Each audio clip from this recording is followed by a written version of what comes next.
We find ourselves in Beijing, China. It's a dark fall evening in the year 1908, the year of the monkey. A curious group leaves the Forbidden City. Servants on horseback, followed by imperial guards and the palace chamberlain. It's an official escort plus security detail. Their objective is not to escort someone out of the city, rather to return with another. Their journey continues until they are halted at a large crimson-gated mansion, the home of Prince Chun. The prince, understandably bewildered, as nobody dared approach his abode without his first knowing. However, once he is informed of the situation, he is soon eagerly cooperative. This escort was of royal context, and they had come for his 2-year-old child, Pu Yi. The young boy was found amongst the fine china in the cupboards, afraid of the aliens who had arrived at his home. As they dragged him out, he shrieked and shook and scratched until his body no longer had the strength to obey him. His lowly sobs guided him to sleep inside the carriage back to the Forbidden City. He awoke to such magnificent a sight only a handful have ever been subject to. He sat upon the dragon throne in the Hall of Supreme Harmony, with the empire's highest ranked all prostrated at his feet. Pu Yi, unbeknownst to him, had just been ordained the next emperor of the Qing dynasty and inheritor to a third of all the world's establishments. For the remainder of his reign he will be regarded as one descended from the heavens, a god. He did not know what the ceremony meant. He did not understand why the large people in strange clothing were bowing so deeply, or why incense hung so thick in the air that he coughed. He only knew that his mother was not there, and that his father looked strange in ceremonial robes. When the crown was placed on his tiny head, it tilted awkwardly to one side. Someone adjusted it with trembling hands. The court officials proclaimed him the Son of Heaven, Lord of 10,000 years, the undisputed ruler of 1/3 of the world's population. He began to cry. Thus began the reign of China's last emperor. From the very beginning, Pu Yi's life was more symbolic than sovereign. The empire he inherited was fracturing rapidly, its borders shrinking, its officials corrupt, its treasury thin. Foreign powers, long entrenched in treaty ports, watched with interest. But within the walls of the Forbidden City, none of that seemed to matter. Time moved according to its own celestial rhythm. Each morning began with ritual. Servants entered his chambers at the break of dawn to dress him. Silk upon silk, embroidered dragons on each sleeve. He was a child, and so he squirmed. One unfortunate eunuch was dismissed for failing to tie his belt properly. Pu Yi had torn it off in a tantrum. In this place, even a toddler's outburst had political consequences. He ate from lacquered dishes on gold-plated trays. Food was tasted beforehand for poison, not out of necessity, but because that's how it had always been. He was taught to sit upright, to speak only when addressed, and to bow with mechanical precision. He did not play with toys, played at being emperor. He was assigned a tutor in etiquette, a tutor in literature, a tutor in calligraphy, a tutor in classical poetry, and 3 tutors in silence. The last were eunuchs whose job it was to hover and never speak unless summoned. They followed him everywhere. When he stumbled in the gardens, they did not catch him. They bowed. His isolation was immediate and total. His mother, Lady Yulan, was rarely allowed to see him. The Empress Dowager Cixi, who had selected him to ascend the throne just before her own death, ruled posthumously in his routines. Her portrait watched him eat. Her decrees outlived her. His only real companion in those early years was his wet nurse, a woman named Wang. She held him when he cried, sang to him in Manchu lullabies, and told him stories, none of them about emperors. She was the one warmth in a life defined by ritual and distance. When the court deemed her too familiar, she was sent away. Pu Yi's reaction was feral. He stopped eating. He screamed for hours. He threw whatever he could lift. It made no difference. She did not return. The Forbidden City was a paradox, immense yet confining. Pu Yi was allowed into only a few dozen. He wandered under painted beams and around polished stone courtyards like a ghost haunting a palace. Every sound echoed.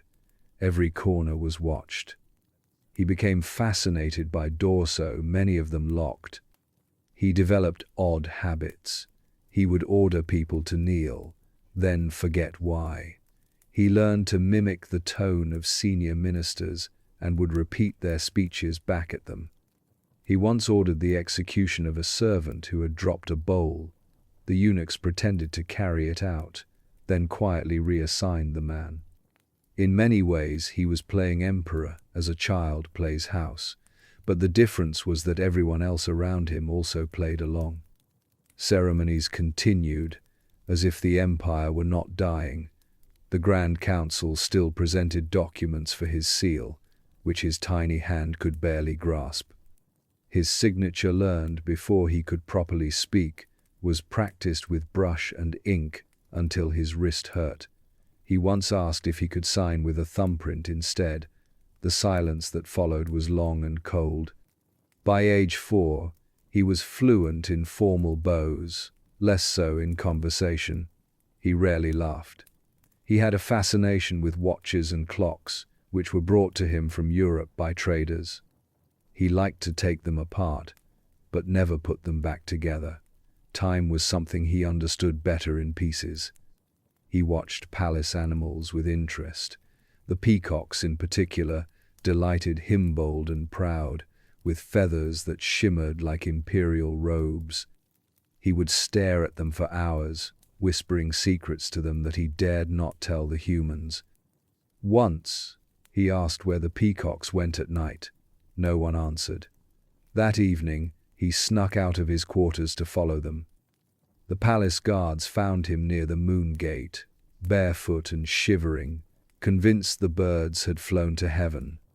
He collected beetles and kept them in a box he hid in a hollowed-out book. He gave them names. Some were ministers, others were guards. He arranged them for court meetings and scolded them for imagined disloyalties. One beetle, he decided, was a traitor. It was exiled to the garden. By the time he turned 6, whispers of revolution crept closer to the city walls. But inside, nothing changed. The eunuchs gossiped in corners. Ministers came and went in silken waves. Pu Yi began to notice a tension in the adults around him, a stiffness in their bows, a tightness in their voices. One day, a red envelope was delivered to his chamber. It was not the usual festival gift. Inside was a decree written in urgent brushstrokes. The dynasty had fallen. He was no longer the emperor of China, but he remained in the Forbidden City. The arrangement was absurd, but formalized in a treaty. The Republic of China agreed to let Pu Yi remain inside the imperial compound with his title, staff, and ceremonial privileges. In return, he would wield no power, pass no laws, and leave the politics of the outside world to men in Western suits. Pu Yi did not understand. He was told he was still emperor, and so he continued acting like one. The rituals remained. The guards still saluted, but the edges of the illusion frayed quickly. Visitors stopped arriving. Repairs to the palace ceased. Gifts from regional governors no longer appeared. His ministers began to resign, one by one. Some simply stopped showing up.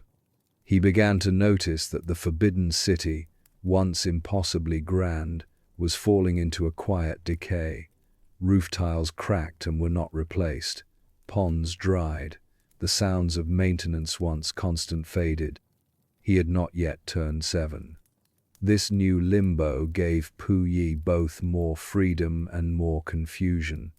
He spent longer hours reading. He developed a fascination with foreign languages. He began to dress in slightly less formal garb, though the dragon emblems remained. He took to wandering through disused parts of the palace, imagining what had once happened there. He assigned himself imaginary ministers and held pretend councils. He also became cruel. It was a way to feel power in a place where his title was increasingly ceremonial. He beat eunuchs with fans. He ordered absurd punishments for minor offenses. Once, he demanded that all palace cats be dyed the same color. The staff complied. But beneath the behavior was a deepening sadness. The boy was a remnant of a system no one believed in any more, least of all himself. He clung to rituals because they were all he had. He wrote letters to no one, long scrolls of calligraphy addressed to imaginary rulers, ancestors, and spirits. He sealed them in silk pouches and hid them in crevices in the wall. Occasionally, a curious servant would find one and read his fantasies of returning to power, of leading armies on horseback across deserts. Then, when he was 8, a stranger entered his world, a tall man in Western dress with a mustache and spectacles. His name was Reginald Johnston. He was Scottish, and he was to be Puyi's new tutor. It would change everything. Johnston brought books bound in leather, not silk. He carried a pocket watch and a cane. He did not bow, at least not in the traditional way. And when Puyi barked orders at him, Johnston merely raised an eyebrow. The emperor was intrigued. Their lessons began with English pronunciation and geography. Soon, they delved into ethics, philosophy, and the politics of Europe. Johnston taught him about democracy, an alien concept to someone raised with absolute authority. Puyi was fascinated and offended in equal measure. He asked if emperors existed in the West. Johnston said no, not really. Puyi then asked, "Then who cuts off people's heads?" Johnston laughed. It was the first time Puyi had heard laughter that wasn't calculated. Their relationship evolved. Johnston introduced him to eyeglasses, bicycles, and the idea of personal opinion. He encouraged questions. He encouraged doubt. Puyi began to see the world differently, but more importantly, he began to see himself differently. It was the beginning of a long unraveling and the quiet start of a very strange modern life. Reginald Johnston did not walk into the Forbidden City so much as he disrupted it. While the rest of Beijing simmered with the noise of warlords and revolutionaries, the Scottish tutor entered the imperial world with the quiet confidence of someone used to rearranging expectations. And for Puyi, whose entire childhood had been conducted under the shadow of a vanished empire, Johnston became a mirror to a world that was no longer bowing. Johnston was unlike anyone Puyi had ever met. He did not kowtow. He did not speak in riddles. He did not pretend. Instead, he brought a bicycle. It was bright red, imported from Europe, and as absurdly out of place in the imperial courtyards as a steam engine might have been. Puyi was captivated. Johnston wheeled it around the stone pathways and explained how it worked. The emperor asked if he might ride it. Johnston agreed, but only if Puyi agreed to practice his English grammar lesson first. A deal was struck. The modern world had made its first real bargain with the Son of Heaven. Lessons with Johnston were not like the ones Puyi had endured before. There were no kowtowing eunuchs present, no chanting of ancient texts for hours on end. Johnston brought Western books bound in leather and paper that smelled strange to Puyi. He introduced him to Shakespeare, Newton, and Darwin. He read aloud from Dickens and explained the absurdities of Victorian manners with a raised eyebrow and a dry joke. Puyi began to laugh. Not performatively, not for ceremony, but because he found things genuinely funny. It was a sensation he found both thrilling and unnerving. For the first time in his life, someone treated him like a student, not a symbol. Johnston insisted on logic. If Puyi made a claim, he was expected to back it up. If he misunderstood a concept, Johnston would explain it plainly, without shame. The man was patient but firm. He was not impressed by Puyi's titles, nor was he intimidated by his tantrums. In time, Puyi began to appreciate the novelty of this honesty. Of course, the court was scandalized. The idea of the emperor being taught by a foreigner, allowed to read foreign books, and worst of all being allowed to question tradition was deeply unsettling. But the court was fading in strength, and their murmurs could no longer drown out the ticking of clocks. Johnston brought clocks, too. He introduced Puyi to the concept of time measured mechanically rather than ceremonially. The boy, now a teenager, became fascinated. He began to collect watches. He would listen to them tick in unison at night, lining them up on his nightstand like soldiers. Johnston told him the West measured power by time and progress, not bloodlines and ancestors. This notion lingered. Puyi's world began to split in two. By day, he still wore the dragon robes, still participated in the shrunken rituals of the court, still gave meaningless commands to ministers who were no longer paid. But by evening he wore glasses, read political philosophy, and debated government structure with a Scotsman over tea. He began to question everything. Why did the Qing fall? Why had his own relatives failed to protect the throne? What was the difference between an emperor and a constitutional monarch? Why did people accept kings in England but revolt in China? His curiosity turned manic at times. He would leap from topic to topic, from geography to biology to jurisprudence. Johnston tried to guide him but rarely succeeded in containing the storm. Puyi's mind had been caged for too long. Now, it flew in circles. He grew fascinated with Japan. Johnston, ever cautious, tried to temper this interest. He explained the dangers of militarism, of nationalism disguised as modernity. But to Puyi, the Japanese Empire appeared to have done what the Qing had failed to do, embrace the future without shedding its past. He envied their strength. Johnston noted the irony that the boy emperor, still guarded in a half-abandoned palace, admired a country known for its aggressive expansion, but Puyi was already entertaining dreams of restoration. If the Republic had stolen his throne, perhaps another power could return it. His thoughts began to darken. He wrote secret letters to Japanese officials. He asked questions about alliances, about recognition, about weapons. He imagined himself returning to power not just as Emperor of China, but as a ruler reborn modern, disciplined, vengeful. Johnston grew concerned. He wrote in his journals that the boy had become an emperor without an empire, a sovereign without sovereignty yet still possessed of ambition. And ambition, he feared, was the one thing Puyi had never been taught to handle responsibly. Their relationship became strained. Puyi, now older and more aware of his limitations, began to resent Johnston's paternal tone. He did not like being corrected, and he began to bristle at being told no. He wanted action, not theory. He wanted throne rooms, not classrooms. Johnston, sensing his pupil slipping away, redoubled his efforts. He tried to distract Puyi with astronomy, European history, even the poetry of Byron, but the emperor had already begun planning. He wanted to leave the Forbidden City. The palace, once a refuge of ritual, had become a mausoleum. Its red walls no longer held power, only shadows.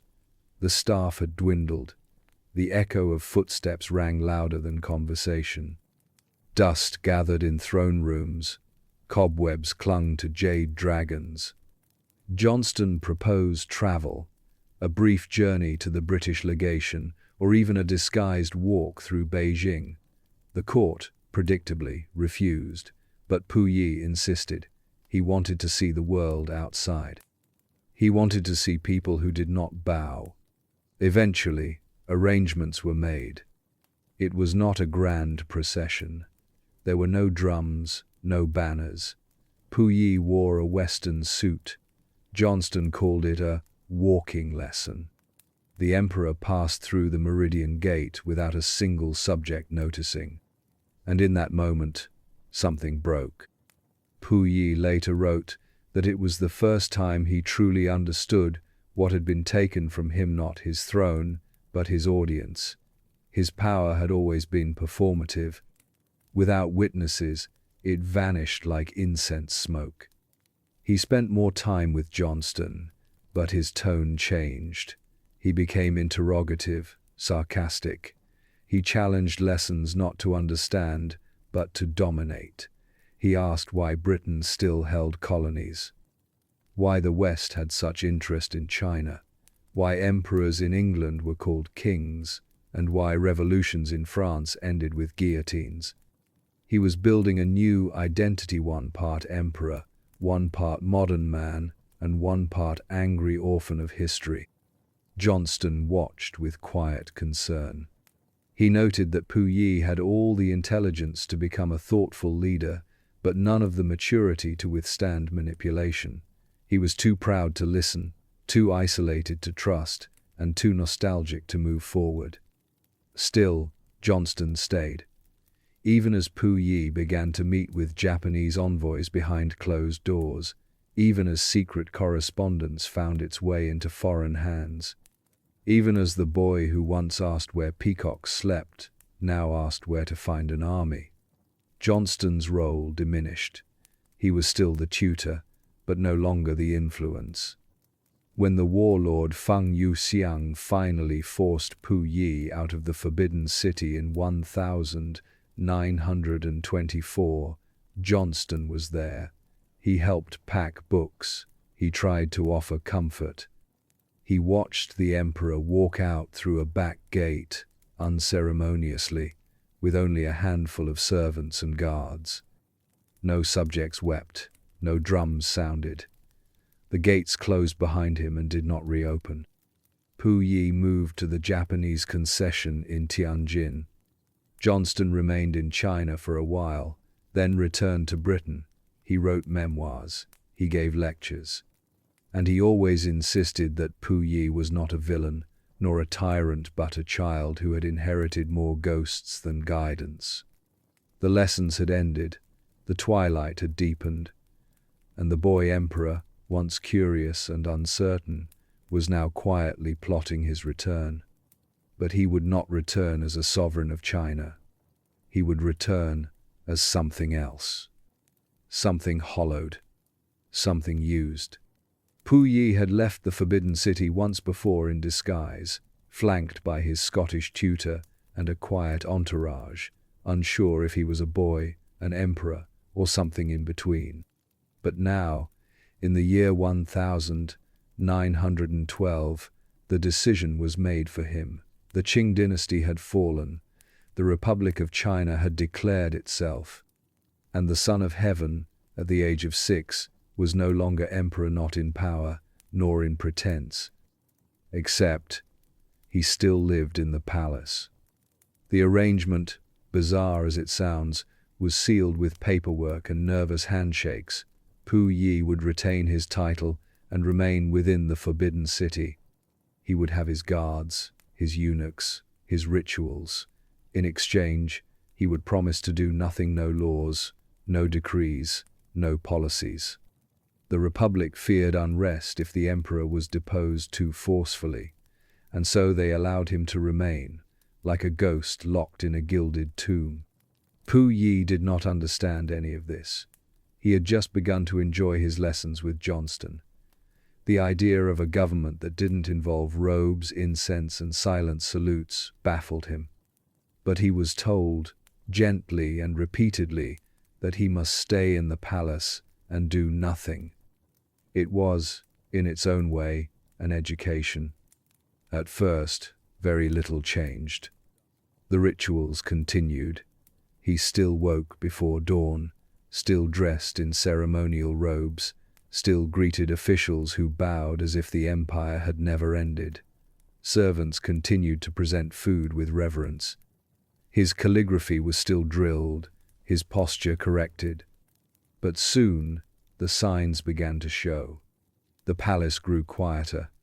Not because Puyi had fewer servants, they were still plentiful, but because those who remained spoke in hushed tones. Supplies began to dwindle, decorative repairs ceased. The once immaculate paintwork of the eaves chipped, the long corridors filled with dust. Letters from provinces stopped arriving. Gifts from loyal governors, which had once poured in regularly jade, lacquer boxes, rare books ceased. Ministers stopped appearing. One by one, they resigned, defected, or simply vanished into the chaos of a new China. Puyi wandered the halls of his ancestral palace and began to sense the slow collapse of meaning. He asked Johnston, "Am I still emperor?" Johnston, always diplomatic, replied, "In name, yes. In practice, no." What followed were years of ceremonial inertia. Puyi existed within a strange legal and psychological limbo. He had all the visual markers of a monarch, but none of the function. Yet he performed each ceremony with full seriousness. He continued to inspect the household guards. He held miniature councils in empty rooms. He gave speeches to absent officials. He punished imaginary disobedience. And the Forbidden City, immense and ancient, encouraged this delusion. It was easy to believe in his own sovereignty when surrounded by red lacquer gates, golden dragons, and layered courtyards built for divine rule. Still, cracks formed. Puyi began to show signs of stress. He grew restless and prone to fits of rage. He became fixated on routine, correcting minor imperfections with the precision of a nervous clerk. He hoarded watches and schedules. His fear of losing control expressed itself in obsession. He insisted on being carried in a sedan chair to rooms that were only a few steps away. He fired a servant for sneezing in his presence. He banned red clothing among his staff because it reminded him of the Republican flag. The boy was no longer a ruler. He was a pageant of authority, preserved for the comfort of no one in particular. But beyond the walls, the world was moving on. China entered its warlord era. Provinces fractured. Competing militarists carved out fiefdoms. The fledgling Republic of China wobbled like a newborn deer. In the streets of Beijing, gangs and troops clashed. Bullet holes pocked the outer walls of the palace. Still, inside the Forbidden City, the incense burned and drums were beaten at dawn. Puyi knew little of the violence. He was forbidden from reading newspapers not approved by palace handlers. Johnston smuggled in articles and described events cautiously, trying to make them digestible. But Puyi resented the censorship. He wanted to understand why no one outside the walls respected him, why his dynasty, once revered, had become a historical footnote in only a few years. He began to fantasize. He wrote letters to foreign embassies. He imagined reclaiming the throne with international support. He created fictitious ministries to prepare for a restoration. In his mind, he would return to power not just in Beijing, but over a modernized, unified China. These were delusions, but they were all he had. By 1917, a bizarre opportunity appeared. Jiang Sun, a warlord and Qing loyalist with a fondness for imperial haircuts and personal theatrics, launched a short-lived coup in Beijing. Incredibly, he managed to install Puyi as emperor again. For 12 days. During that surreal interlude, imperial flags were raised, courtiers dusted off old robes, edicts were proclaimed. Puyi, now 11, sat again on the throne. And then, just as quickly, it ended. Republican forces bombarded the city. Jiang fled. Pu Yi was told to step down again. This time, no one bothered with treaties or guarantees. The court, such as it was reminded it had no authority. This failed restoration scarred Pu Yi, not because it had ended he was accustomed to endings, but because for 12 brief days he believed. He believed people still wanted him. He believed the throne still meant something. He believed he was more than ceremonial. And then he wasn't. After the coup, the Republican government debated evicting him. Some wanted to exile him abroad, others suggested imprisonment, but eventually a compromise was reached. He could remain in the palace barely. His budget was cut, his staff reduced. Several buildings were confiscated and repurposed. The Forbidden City was being emptied room by room. Johnston tried to prepare him for life outside, but Pu Yi refused to engage. He retreated into nostalgia, commissioning paintings of past emperors, rereading Qing annals, even holding ritual sacrifices in private courtyards. He began to dress in mixed garb Western trousers beneath imperial robes, a fusion of eras that made sense to no one but him. He demanded the staff practice parades for his birthday. He instructed a eunuch to create a new national anthem for his imaginary court. He named a cat Prime Minister. The palace had become his theater, and he was both actor and captive. Yet, even in this hollow existence, he remained the object of fascination. Foreign diplomats occasionally visited. Tourists tried to glimpse him from a distance. Writers speculated about the boy emperor living behind ancient walls, unaware of the new China outside. They were wrong. He was acutely aware. He just didn't know what to do about it. And so he wrote. He filled notebooks with dreams of return, of revenge, of redemption. In one journal, he penned a fictitious proclamation reinstating the monarchy. He signed it with elaborate calligraphy and sealed it with a stamp carved from jade. He hid the document behind a loose brick in his chamber. It remained there for decades. In 1924, the final decision was made. Warlord Feng Yuxiang, no friend of monarchies or nostalgia, marched into Beijing and seized control. One of his first acts was to expel Pu Yi from the Forbidden City. No negotiation, no ceremony. Pu Yi was told to pack his belongings. He was allowed to bring a few trunks, a handful of servants, and Johnston. On a cold October morning, he walked through the gate of Divine Mythis' last official exit as emperor. No drums played, no banners waved, no one bowed. Beijing barely noticed. The Son of Heaven stepped into the modern world. His throne, such as it was, would be replaced with a rented villa in a foreign-controlled district. But Pu Yi still believed the story wasn't over. He had lost his empire. Now, he would try to reclaim it. Not through heritage, but through strangers with bayonets. It was October 1924, and the skies over Beijing hung low and grey, as if the heavens themselves were unsure how to respond to the final act of imperial China. There were no banners, no horns, no ceremonial robes. Just a small group of figures trudging toward the gate of divine might with their trunks and silence. At the center of the procession was Pu Yi.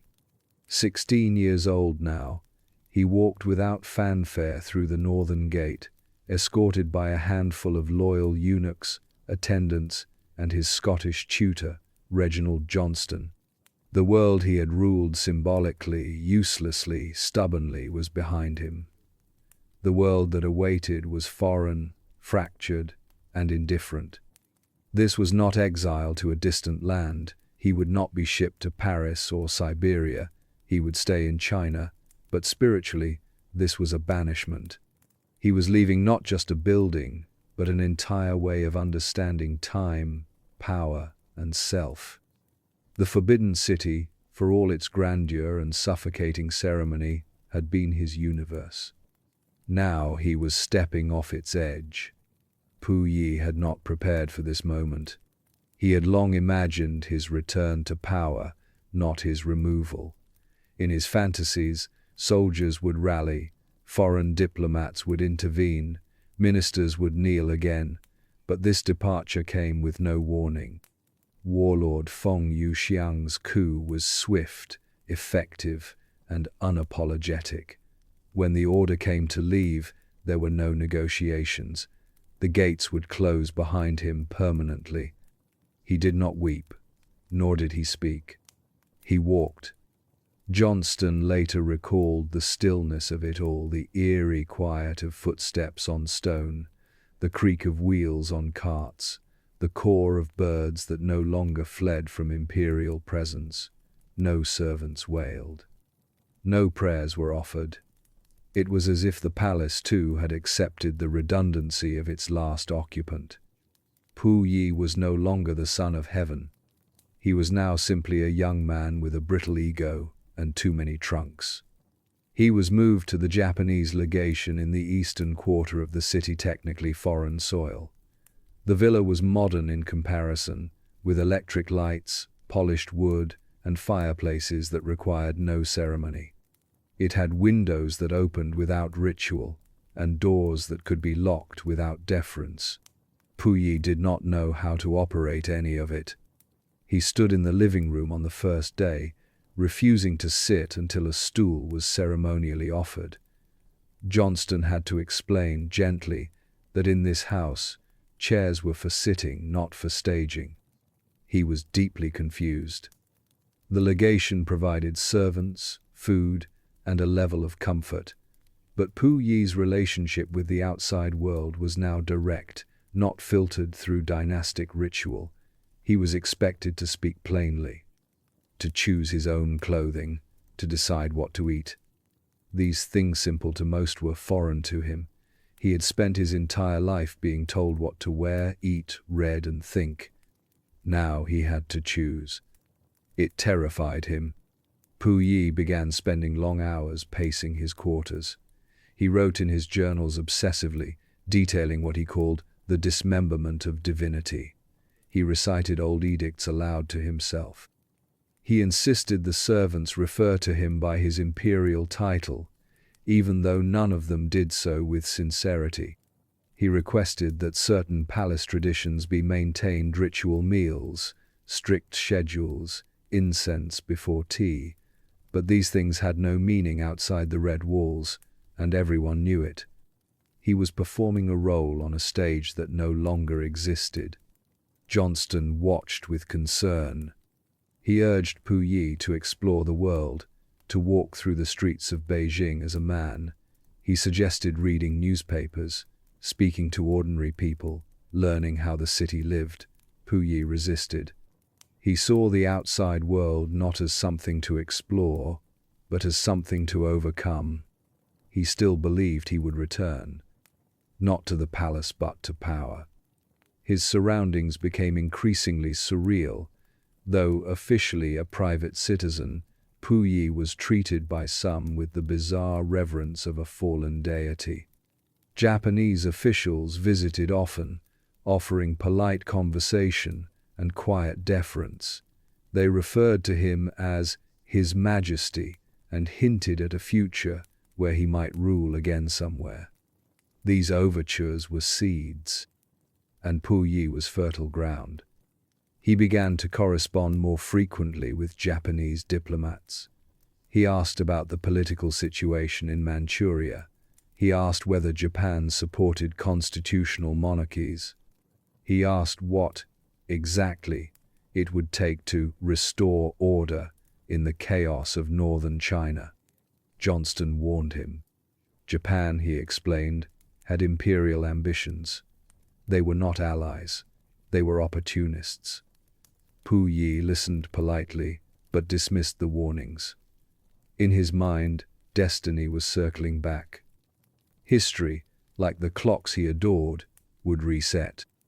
He could feel it. In the meantime, Puyi tried to construct a court in miniature.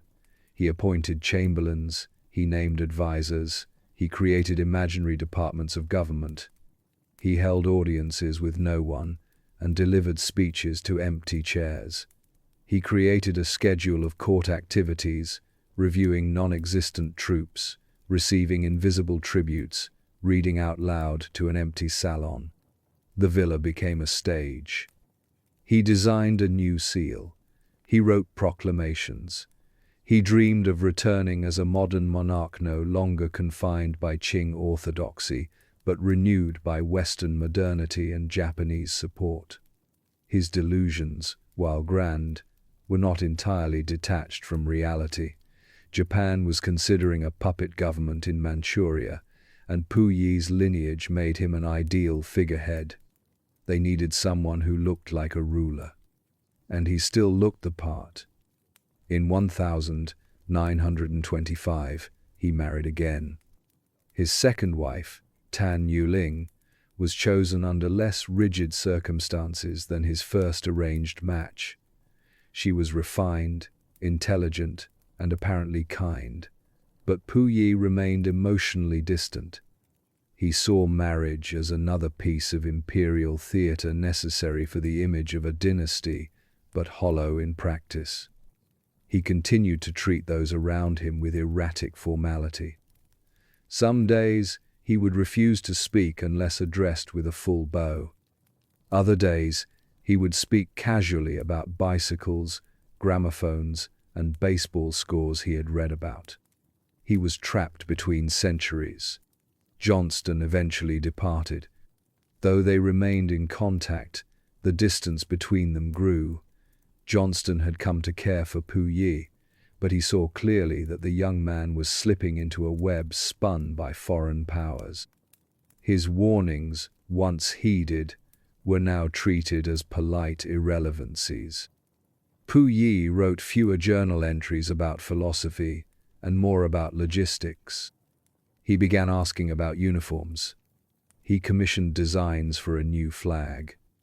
And in late-night meetings, he discussed with Japanese intermediaries the future shape of a new empire. He did not yet know its name, but it would come to be called Manchukuo. And once again, Puyi would be crowned. Not as a ruler of China, but as an emperor of fiction.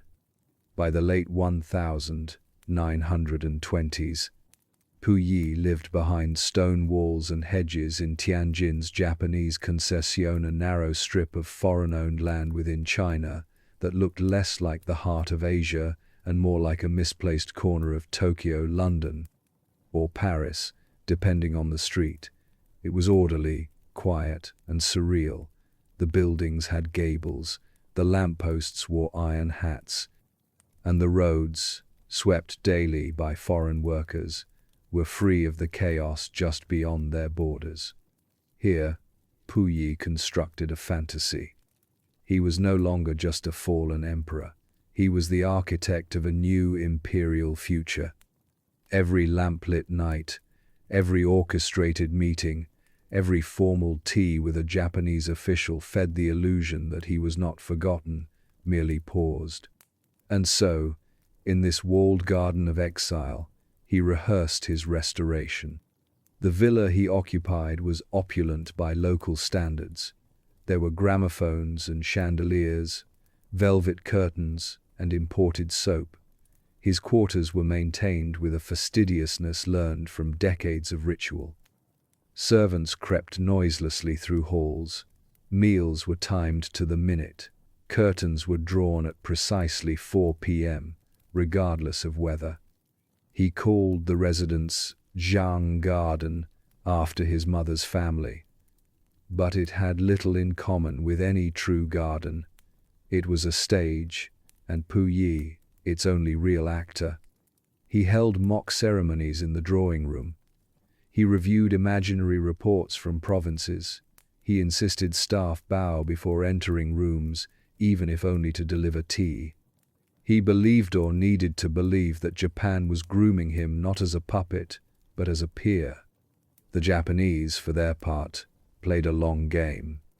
They were polite, respectful. They never mocked his titles, never dismissed his lineage. They brought him books, gifts, flattery. They made subtle suggestions. Perhaps your Majesty would be interested in Manchuria, but never demands. They cultivated him like a fragile orchid. One day, they told themselves, he would bloom into something useful. Manchuria was key, a vast northeastern territory, rich in minerals, forests, and strategic railways. Japan had long held ambitions there, disguising interest as stewardship. What they needed now was a local facia prince in exile who longed for restoration. Puyi, with his longing and lineage, fit perfectly. He began to receive envoys more frequently. They spoke of regional stability, the importance of order, the dangers of Bolshevism. They appealed to his sense of destiny, but never directly. A nod here, a toast there.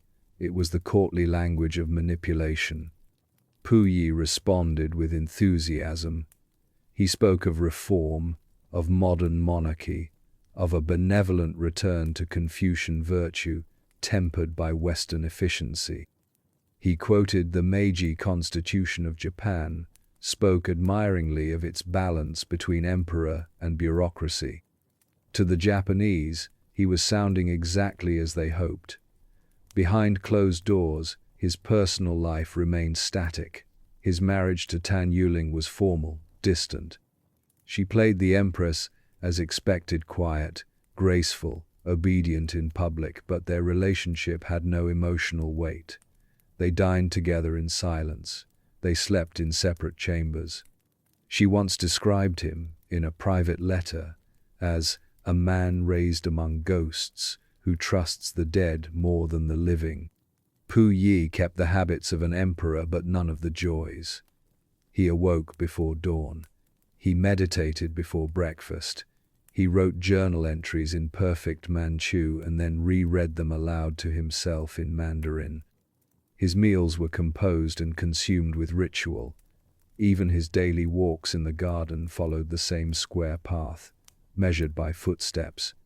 Yet for all this control, his moods were volatile. Servants feared his outbursts. He could be gentle one moment, venomous the next. He obsessed over minor slights. He dismissed long-time aides for imagined disloyalties. He interrogated gardeners about the placement of stones. One servant was dismissed for trimming a hedge too short. Still, his public persona was polished. He granted interviews to foreign journalists, carefully stage-managed affairs. He spoke of his wish to serve China, of his rejection of communism, of his belief in orderly government. He posed beside bonsai trees and ancient scrolls. He was the image of a philosopher king in waiting. But beneath the silken smiles, he was drifting. The real decisions were being made elsewhere, in Tokyo boardrooms, in military offices, in railway syndicates. Puyi was not a sovereign, he was an investment. And in 1931, that investment was activated. The Mukden incident, an explosion staged by Japanese operatives, gave the Empire of Japan its pretext to invade Manchuria. In the chaos that followed, they moved quickly. Within months, they had control of the region. They needed only to crown it. So they called Puyi. He was not offered power. He was offered a performance. In 1932, he arrived in Changchun under heavy guard. The city had been renamed Xinjing New Capital. There, amid newly painted buildings and Japanese troops in crisp uniforms, he was declared the chief executive of the new state of Manchukuo. Not emperor.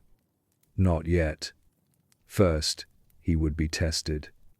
The government was presented as constitutional, with ministers and parliaments. But in truth, every decision flowed from Japanese advisors.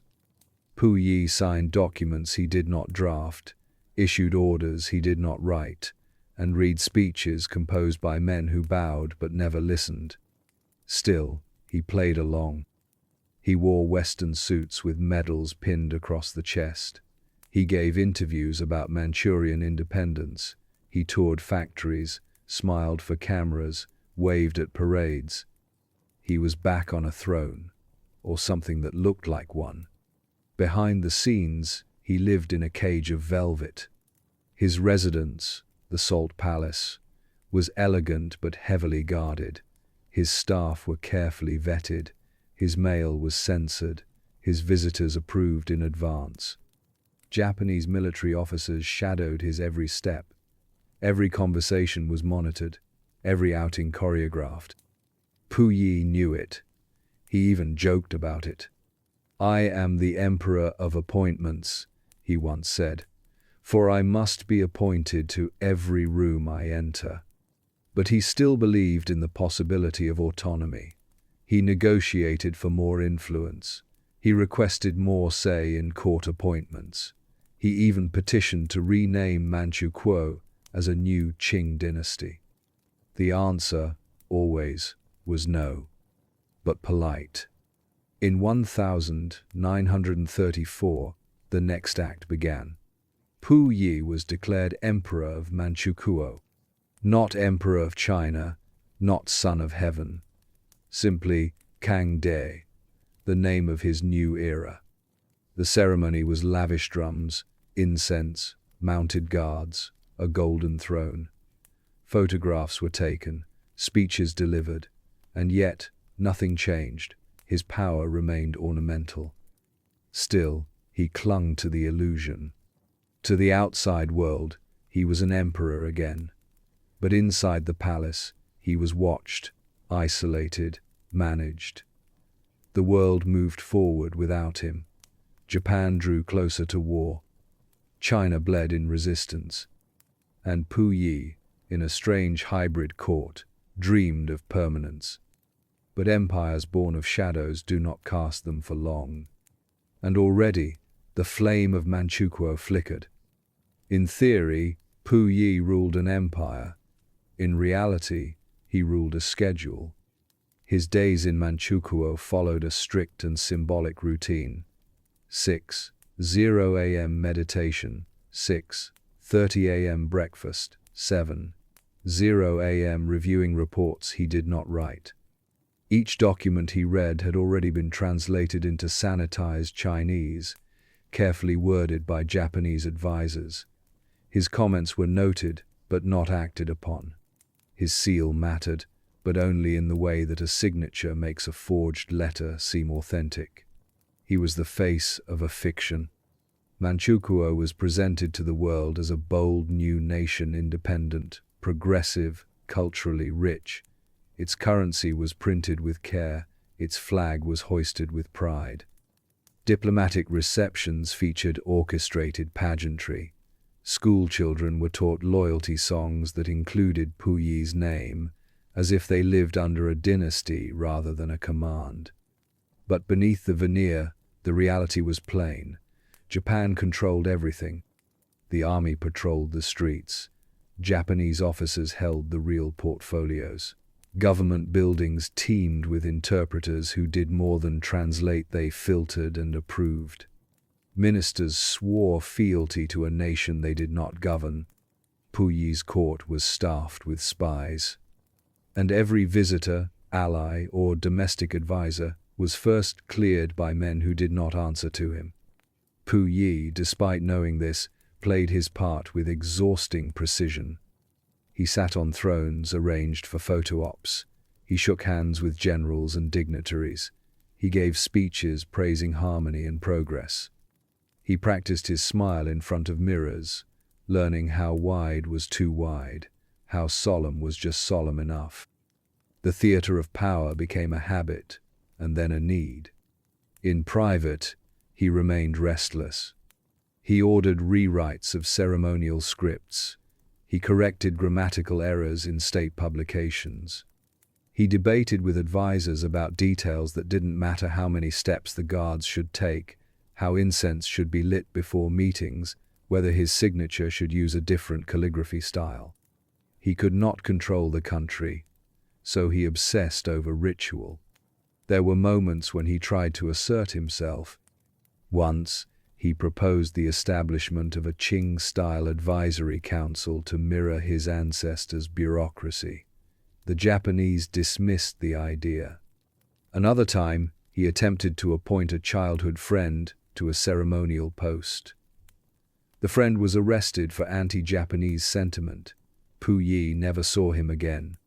He submitted complaints about corruption. They were ignored. He demanded reforms in military recruitment. They were rejected. His frustration festered into resentment, but he dared not speak openly. Instead, he retreated. The Salt Palace became his world. It was part residence, part prison. Guards lined the perimeter. Microphones were hidden in walls. Letters were censored, calls recorded. His own staff reported to Japanese superiors. Even his meals were monitored, less for poison, more for proof of obedience. To cope, he turned inward. He resumed old habits. He read Qing histories obsessively, underlining passages where emperors dealt with rebellion or restored lost provinces. He practiced calligraphy for hours, copying imperial edicts from centuries past.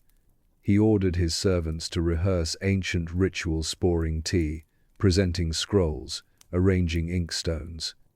Each act was a memory exercise, not of his reign but of his dynasty's dignity. Occasionally, Japan sent him abroad to play his role. He toured factories, watched parades, blessed schoolchildren. He visited shrines and inspected train stations. He cut ribbons for hospitals he hadn't funded.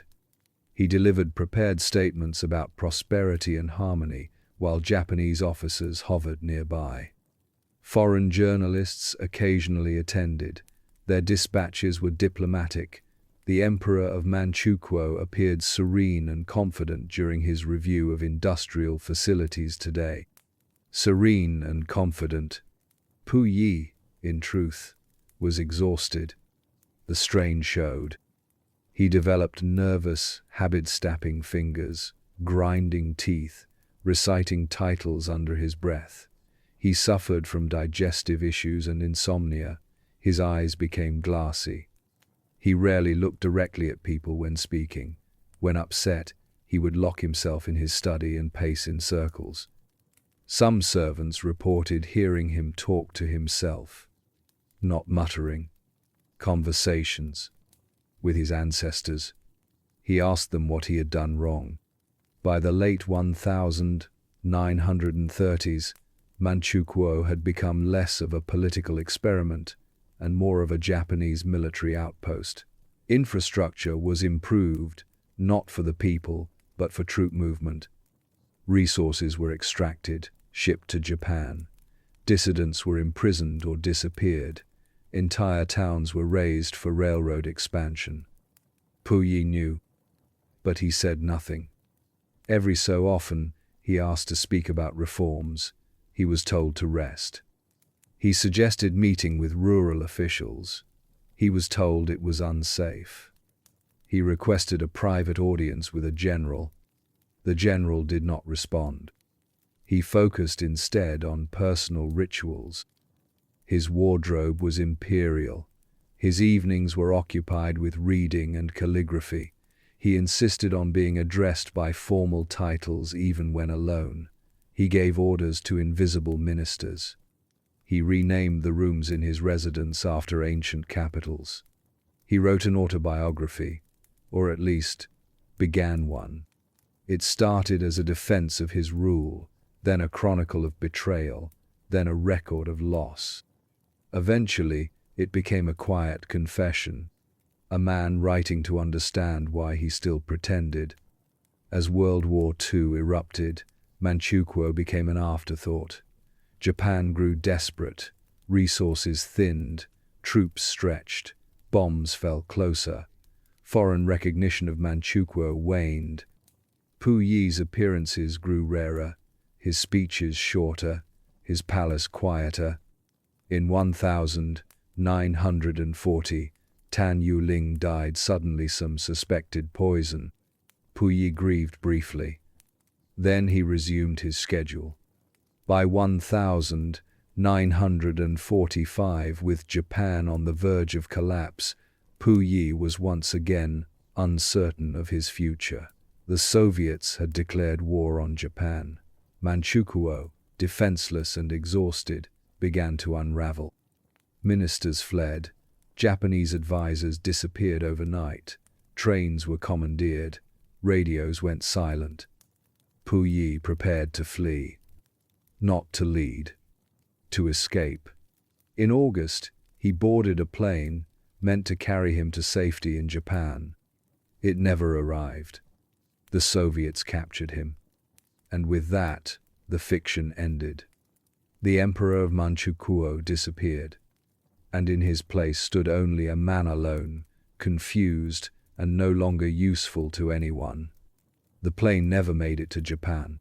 Instead, Puyi was captured at the airport in Mukden by Soviet forces in August 1945, just days after Japan's official surrender. In his luggage were documents he hoped would prove Euseful imperial seals, old treaties, letters from long-vanished ministers.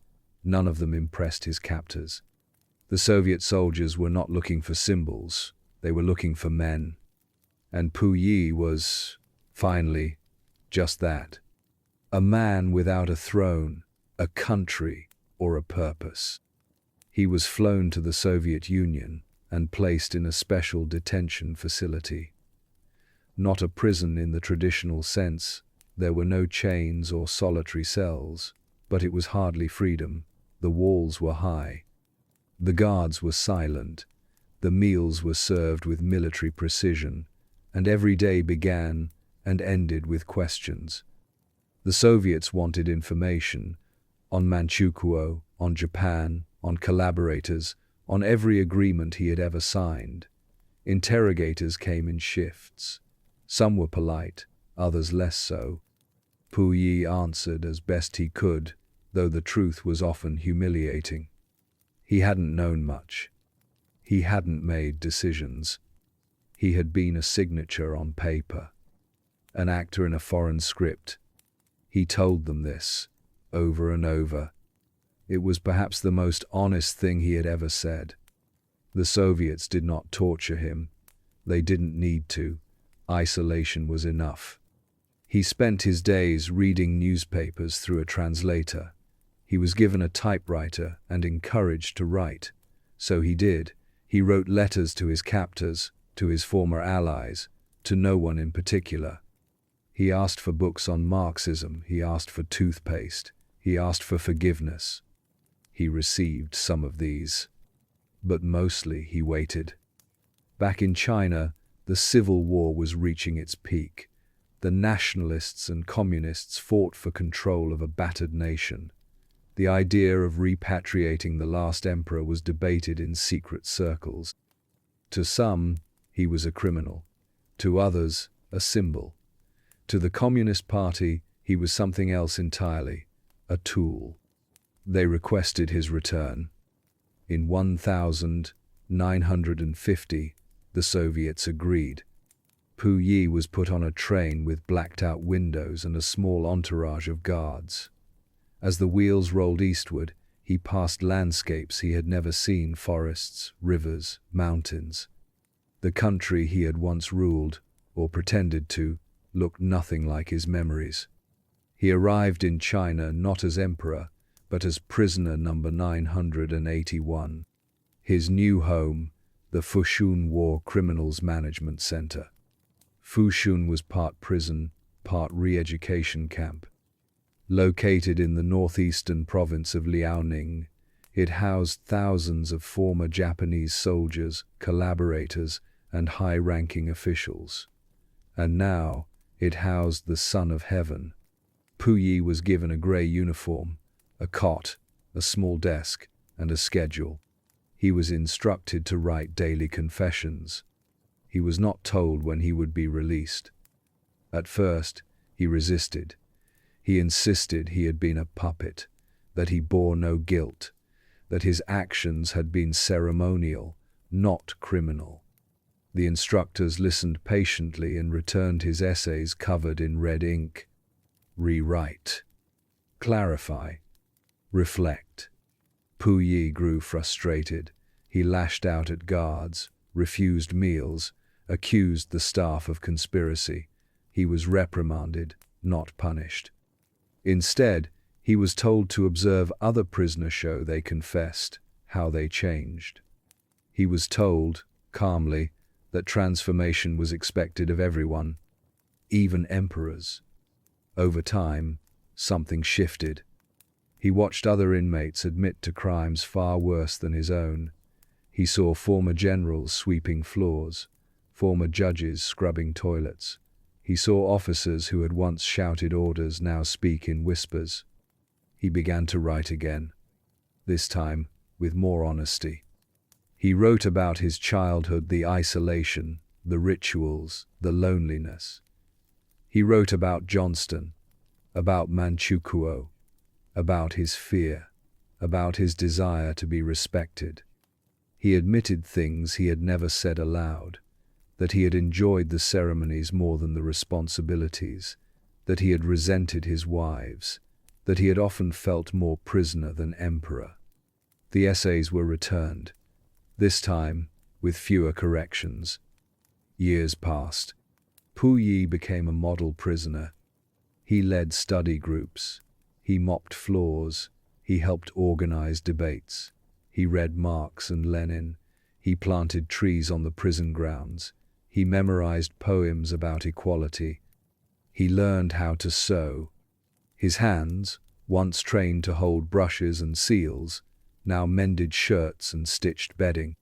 When asked why he obeyed the rules so well, he replied simply, "No one bows here."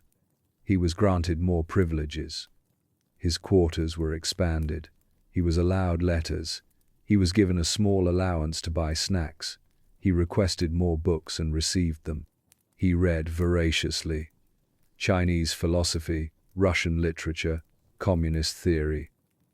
He began to write memoirs, not declarations of legacy, but records of confusion, of change, of the quiet terror of being obsolete.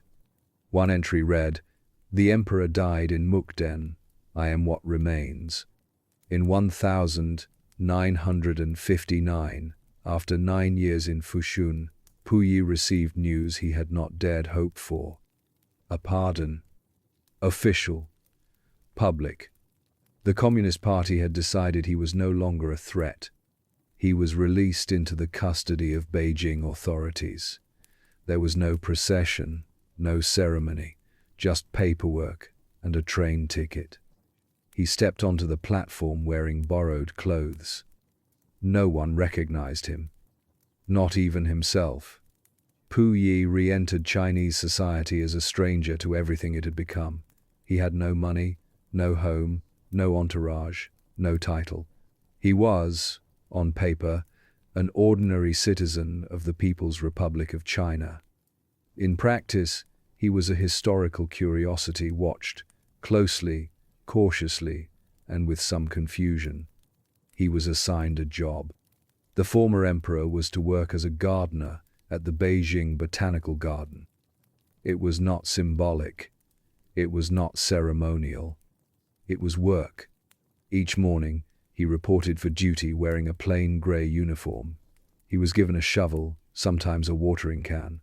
His first tasks were basic: clear weeds, dig holes, trim hedges. He asked questions. He learned quickly. He did not complain. He memorized plant names in Latin and Mandarin. He kept a small notebook. He measured soil pH with the same diligence once reserved for imperial rituals. Other workers were skeptical at first. Some laughed quietly. Others watched for signs of arrogance or entitlement. They saw none. Puyi bowed to co-workers. He thanked them for their help. He ate lunch in silence and cleaned up after himself. He became ordinary. Still, word spread. A few curious citizens would visit the gardens just to glimpse the last emperor pruning roses.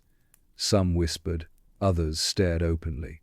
One child reportedly asked him if he had ever killed anyone.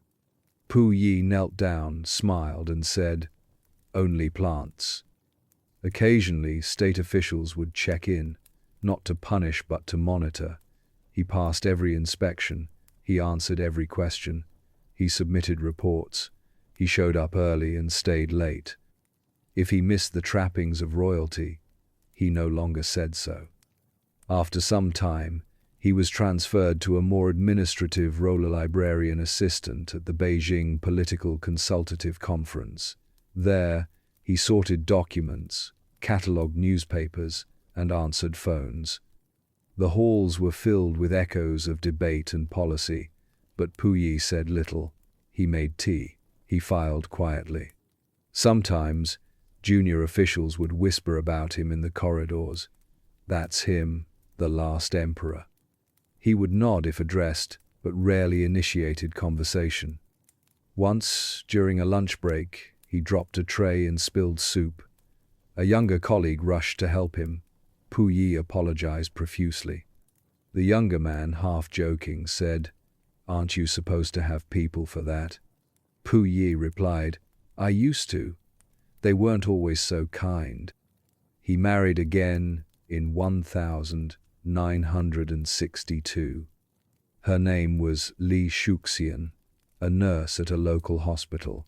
She was practical, warm, and unafraid of history. They met through a government matchmaking program, quietly arranged, cautiously approved. There was no ceremony, no ancestral altar. Just two people, middle-aged, deciding to try something simple. Li called him Lao Pu. He called her Shuxian. They lived in a small apartment with white walls and wooden floors. There were no servants, no guards, just an old man, a teapot, and a bicycle that creaked when it rained. He shopped for groceries. He learned to ride the bus. He once tried to pay with the wrong coins and apologized 3 times. The clerks forgave him. He continued to write. His memoirs were approved by the state, but largely his own voice. He did not romanticize the palace. He did not glorify Manchukuo. He admitted cruelty. He admitted fear. He described his childhood as golden but hollow, and his reign as a shadow I stood inside, not behind. He wrote about Johnston, about Fushun, about sewing shirts and planting trees. He thanked the Communist Party for giving him a second life, even if it was small, especially because it was small. He called it freedom. Visitors came less frequently as years passed, sometimes academics, sometimes party members. Once, a young poet who asked him what it felt like to rule a third of the world. Puyi replied, "I wouldn't recommend it." He still gardened on weekends. Neighbors saw him tending to a balcony fern with the same concentration he once gave imperial edicts. When children ran in the hallway, he would smile through the door but never open it unless they knocked. He was courteous, distant, polite in all things. In his final years, he watched the world change again. Television sets arrived, buildings grew taller, slogans changed, leaders came and went, the city filled with noise, and Puyonce, the center of an empire, sat in a folding chair on his apartment balcony, sipping tea and watching traffic. He liked the quiet between car horns. He liked rain on pavement. He liked the way his wife laughed when the kettle hissed. Once, she asked him if he missed the palace. He said, "No, it never belonged to me." Puyi died on October 17, 1967, of kidney cancer. There was no state funeral, no royal rites, just a modest cremation, a simple urn, and a few old photographs tucked into drawers.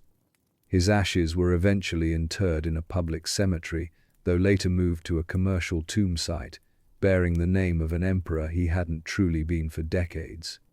He left behind no heirs, no crown, only pages, and the faint echo of footsteps in long emptied halls. To most of Beijing, he was just an older man with thick glasses and a soft voice.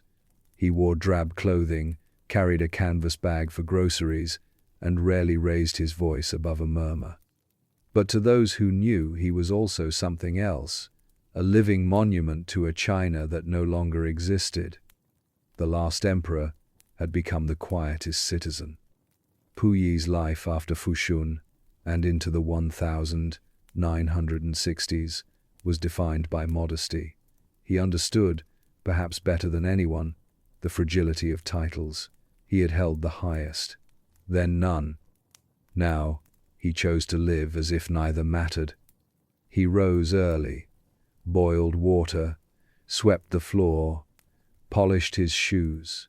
He timed his day, not with palace bells, but with a battered alarm clock he wound each morning. He was occasionally recognized. An older man at a bus stop might nod in quiet recognition. A young clerk might notice his name on a form and freeze.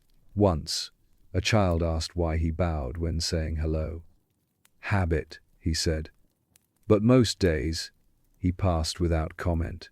His fame had faded into curiosity. His life no longer inspired fear or reverence, only faint disbelief that such a figure still existed at all. He lived in a small apartment in western Beijing. The walls were bare, the shelves neatly arranged. His most prized possessions were simple: a few photographs, a worn calligraphy brush, a teapot he'd repaired himself, and a copy of his own memoirs, dog-eared at the chapter on his years in prison. He received occasional visitors party officials, historians, sometimes foreign journalists. He answered their questions politely, but never at length. When one reporter asked if he missed his throne, he replied, "It was never comfortable." Li Shuxian, his wife, helped keep him grounded. She insisted on chores. She demanded he eat vegetables. She laughed when he referred to their bedroom as the imperial chamber and threatened to make him sleep on the couch. She called him old-fashioned. He agreed. But he was also learning. Pu Yi learned how to ride a bicycle late in life. He fell often but insisted on continuing. He learned how to use ration coupons, how to hail a cab, how to tip properly, even when no tip was expected. He learned to say comrade instead of subject. He learned to cook rice. One spring afternoon, a group of school children were brought to a local park for an outing. Pu Yi, there to tend a flower bed, was recognized by a teacher who whispered something to the class. A few of the children looked at him with wide eyes. One approached. "Are you really the last emperor?" Pu Yi stood up slowly, wiped his hands on his trousers, and said, "I was, but I'm better at planting than ruling." The child nodded, then asked if emperors got homework. "Only the ones who live long enough," he said. He wrote simple ones, to friends, to officials, to former prison guards who had treated him kindly. He never asked for favors, only updates. He wanted to know how people were. He read the newspaper each morning with care. He circled articles, occasionally clipped them. He kept a folder of headlines about agriculture, education, and historical preservation. He rarely discussed politics, but he always asked questions. When asked what kind of government he believed in, he answered, "The kind that doesn't need a throne." He visited the Forbidden City only once after his release. It had become a museum. He moved slowly through the familiar halls, pausing often. He lingered at the throne room, then at the stone steps he had once ascended in embroidered slippers. A young guide, unaware of his identity, explained the history of the hall. Pu Yi listened silently. When she finished, he nodded and thanked her. As he turned to leave, she asked, "Have you been here before?" He paused, then said, "Once or twice." He remained politically neutral, publicly grateful, and personally quiet. He was aware that his memoirs had been edited, but he was also aware that they reached people. He hoped the truth could be seen in the spaces between the lines. He gave talks at schools, sometimes libraries, always brief, always careful. He never spoke ill of anyone, not even those who had used him, not even those who had forgotten him. He said he was lucky. He had seen everything: throne rooms, prison walls, hospital beds, flower gardens, and he had survived all of them. As his health declined, he refused special treatment. He insisted on using the same hospital as everyone else. He refused offers of private care. He asked to be remembered, if at all, as someone who changed. He liked that word, changed. He said it meant learning to let go without needing to forget. Pu Yi's final years were not spent in power, nor in exile, nor in hiding. They were spent in transition.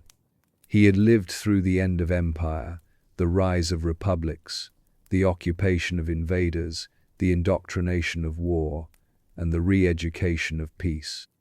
He had bowed to ancestors, to emperors, to commissars, and finally to no one. And yet, in the small spaces of his later life, something close to wisdom had grown. Not scholarly, not dramatic, just quiet. In the early 1960s, the Chinese government commissioned the publication of his memoirs. Officially titled From Emperor to Citizen, the work was both autobiography and public document. Pu Yi wrote much of it by hand, under supervision, and with editorial guidance. There were things he could not say. There were things he chose not to. But in between the state-approved phrases were glimpses of vulnerability. His childhood recollections were vivid. His descriptions of court life, ceremonial absurdity, and his deep sense of isolation drew sympathy even among those who had once called him an enemy of the people. The memoir was a quiet success. It made him into something strange, a cautionary tale that people pitied. A former emperor who spent his last years worrying about whether his soup would boil over. In private, he continued to write. Not for publication, just for himself. He wrote about memories of his wet nurse, about Johnston's lessons, about sneaking peeks at peacocks and how the garden looked at dusk in the inner court. He wrote about things he missed and things he didn't, about how much silence used to frighten him and how much he now enjoyed it. He wrote about shoes. He remembered a moment in childhood when a servant had removed his shoes for him, not because he was tired, but because he was forbidden to touch them himself. He wrote, "Now I tie them every morning. I still find it miraculous." He never became a propagandist, nor did he become a dissident. He occupied a rare middle space, a man emptied of ideology, full only of memory. He avoided public stages unless asked. He gave no grand interviews. He was not photographed in lavish settings. He preferred the kitchen, the bus stop, the corner seat in a quiet room. Li Shuxian would sometimes ask him what he thought people remembered about him. He would shrug. Something between a crown and a stamp. He did not live to see the Cultural Revolution, though he saw the tensions rising. He read the slogans, watched the posters go up, saw students march in the streets. He understood the tide, and he feared it not for himself, but for the young. He had once believed in slogans too. They hadn't saved him either. When he died in 1967, the newspapers gave him a few lines. No banners, no eulogies, no national mourning. Just the quiet close of a long, improbable life. He was cremated. His ashes were not initially buried with his ancestors, but in a public cemetery in Beijing. Only years later, After China's attitude toward its past softened, where his remains moved to the Western Qing tombs. His name is now etched in stone. A name once shouted in ritual, now carved for silence. The legacy of Pu Yi is difficult to define. He was not a great ruler. He was not a visionary reformer. He was not, in the end, even much of a villain. But he was a witness to the collapse of dynasties, to the invention of nations, to the slow, strange undoing of everything he had once been told was eternal. His story is not about the glory of empire, nor the tragedy of its fall. It is about change, and the quiet, fumbling, human effort to survive it. And so we leave him, not on a throne, not behind bars, but seated at a small table in a modest apartment, spooning rice into a chipped bowl, listening to the hiss of a kettle, and remembering the shape of things that no longer exist. The boy emperor who ruled a third of the world, and lived long enough to become a man no one feared. When Pu Yi died, he left behind no palace, no court, and no crown.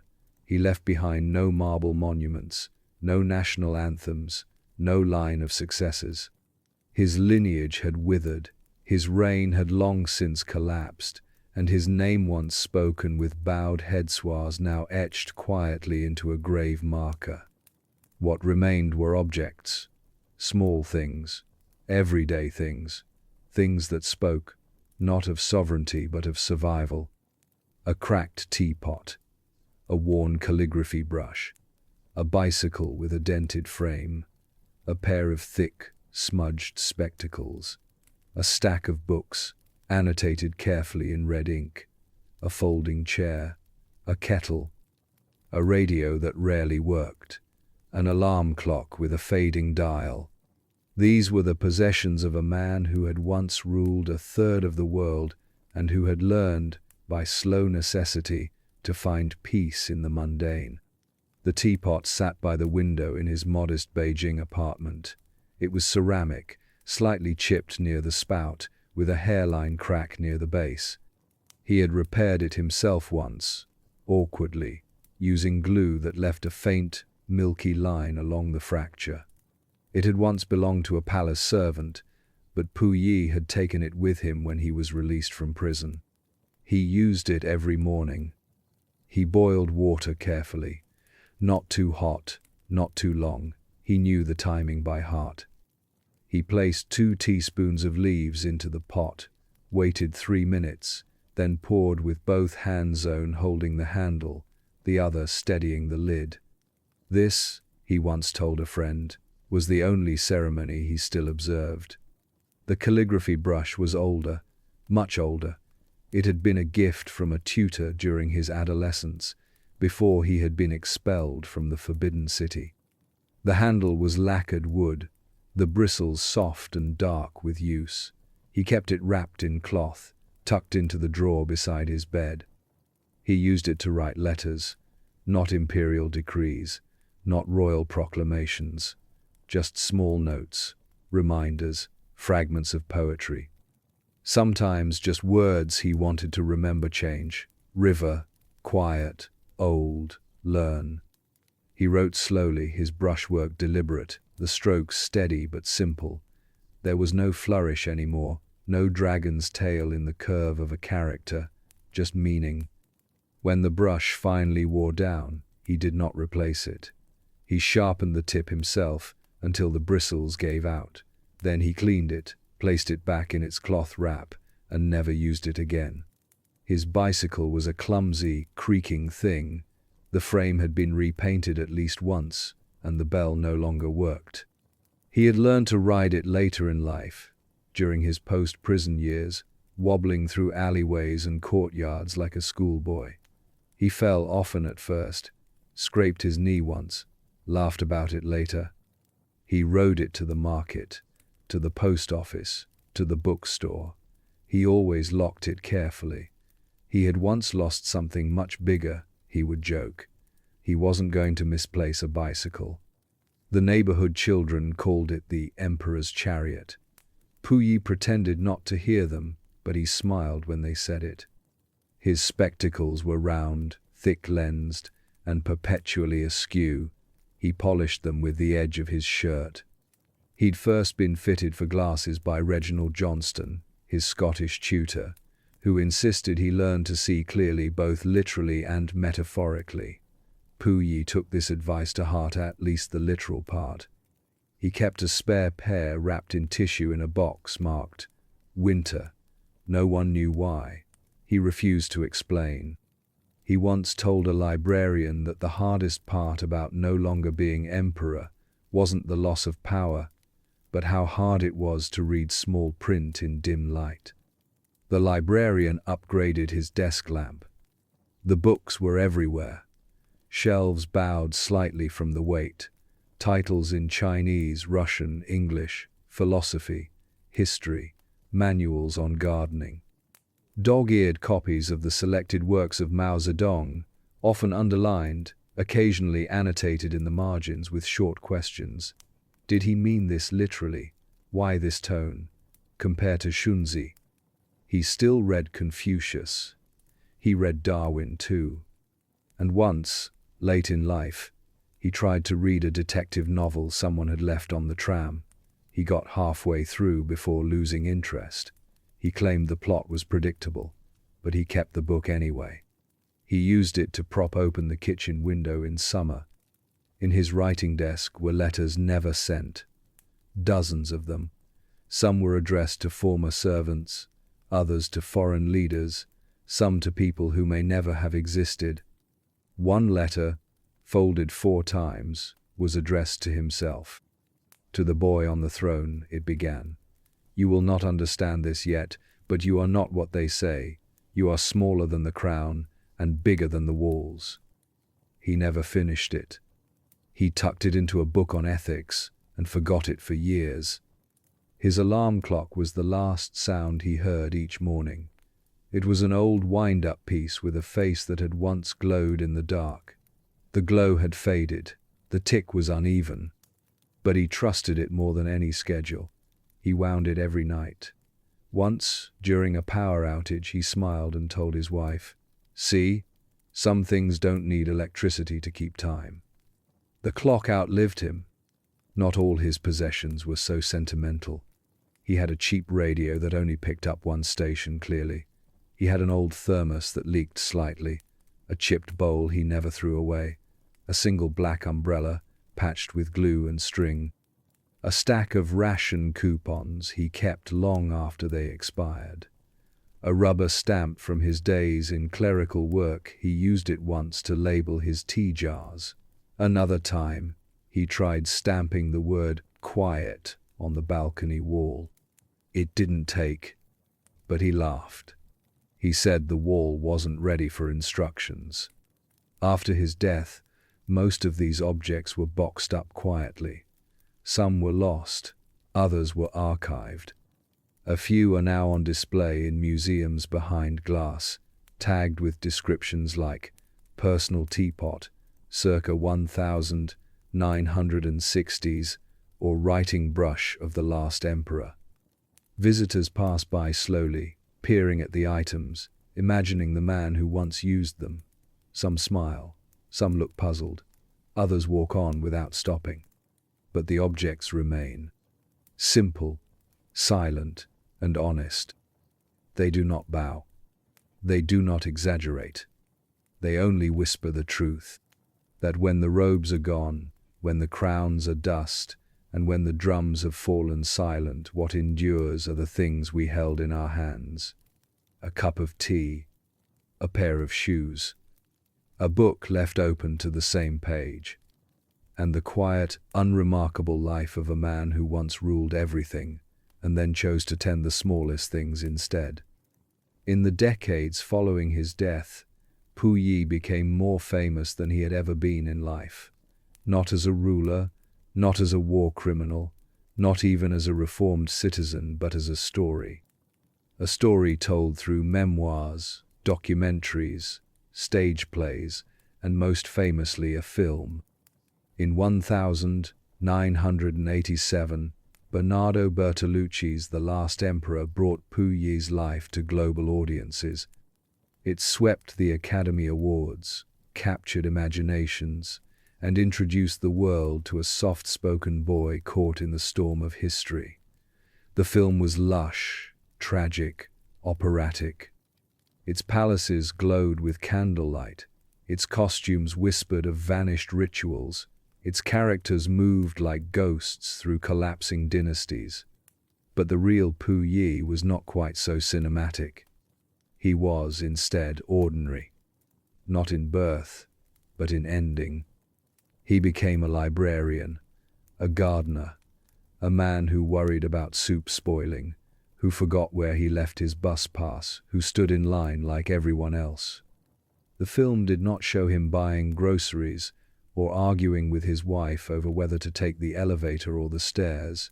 It did not show him patching a leak with tape or asking a teenager how to fix a broken radio. Cinema prefers endings with impact. Puyi's life ended with humility. Still, the world needed him to symbolize something. To some, he was the last feathered remnant of China's imperial phoenix. To others, he was a warning proof that dynasties end in silence. To Western audiences, he became a parable, the prince who became a prisoner, the emperor who learned to sweep floors.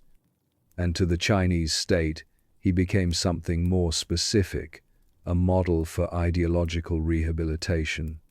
He had once ruled by divine right. Now he ruled nothing and was praised for it. His memoirs, while constrained by censorship, further solidified this strange status. From emperor to citizen read like both confession and instruction. Readers could trace the arc: power, fall, punishment, redemption. It was a story that satisfied everyone in some way. The party could point to his transformation as proof of ideological victory. His defenders could admire his honesty. His critics could dismiss his surrender as cowardice. And ordinary readers could see in him the most curious thing of all, themselves.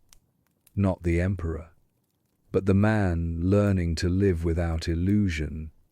But stories like shadows can stretch in odd directions. As the decades passed, new interpretations arose. Scholars debated whether Puyi had truly changed or simply adapted.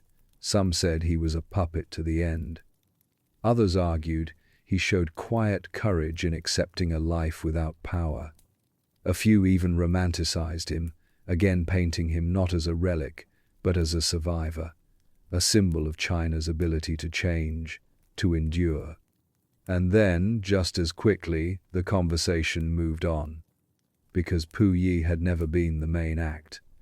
He had always been the footnote that accidentally took up space. He was not the founder of anything.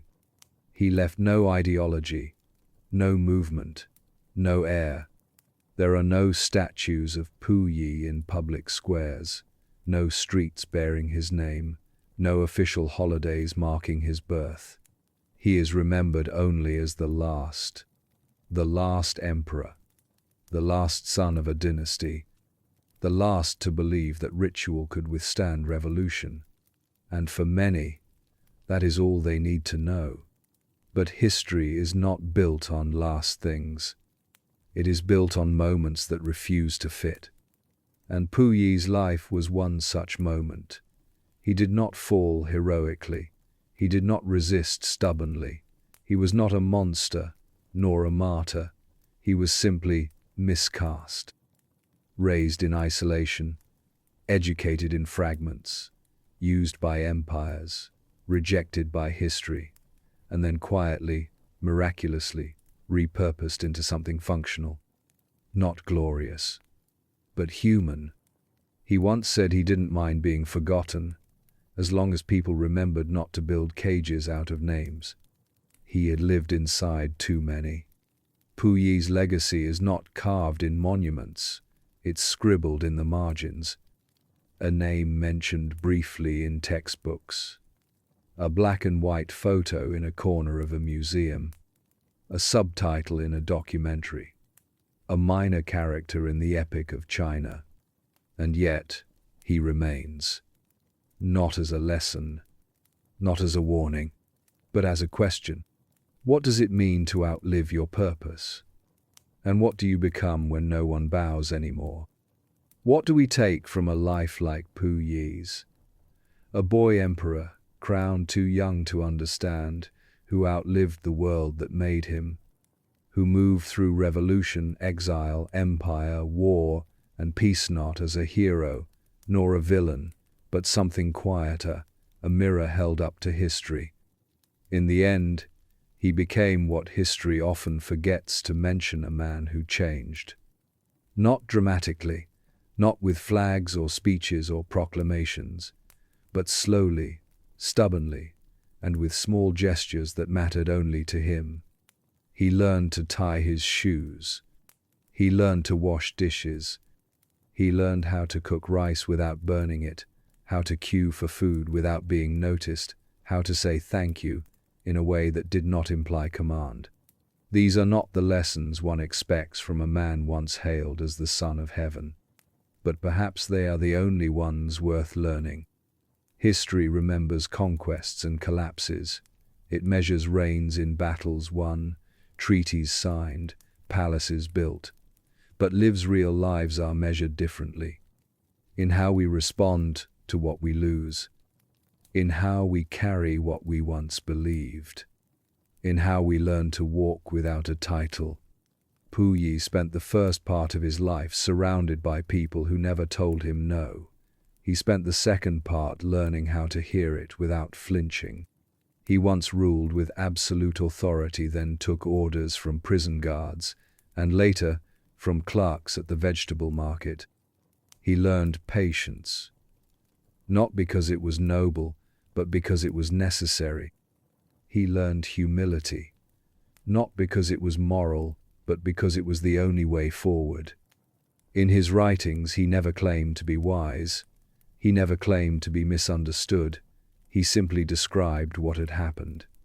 The loneliness of the palace, the fear of being removed, the confusion of being used, the strangeness of finding joy in folding laundry. He described his life in the same way one might describe a storm after it passes softly, with a kind of awe. He did not ask for pity. He did not beg to be admired. He only asked to be understood. And perhaps that is the lesson. That people are not their titles. That history's arc is not always straight. That a man who once ruled a continent might one day find contentment in sweeping a floor, or watering a plant, or riding the bus. That loss is not always failure. Sometimes it is permission to begin again. He said once that he envied the common man, that the ability to live without expectation was the greatest freedom. It was a sentiment born not of politics, but of experience. And in the end, he found it. He lived a life that ended not with applause or rebellion or thunder, but with the hush of dusk, the sound of boiling water, and the weight of a pen held steady in a tired hand. So what do we take from Pu Yi? Not a blueprint, not a warning, but a reminder that empires end, that names fade, that power is fleeting, but that learning is eternal, that it is possible however long it takes to become someone else, someone better, someone simpler, someone who listens more than he speaks. Someone who writes things down not to be remembered, but to remember himself. In the quiet lesson of Pu Yi's life, we find no commandments, only an invitation to live gently, to let go of what we thought we needed, to plant something small and let it grow, even if no one notices, especially then.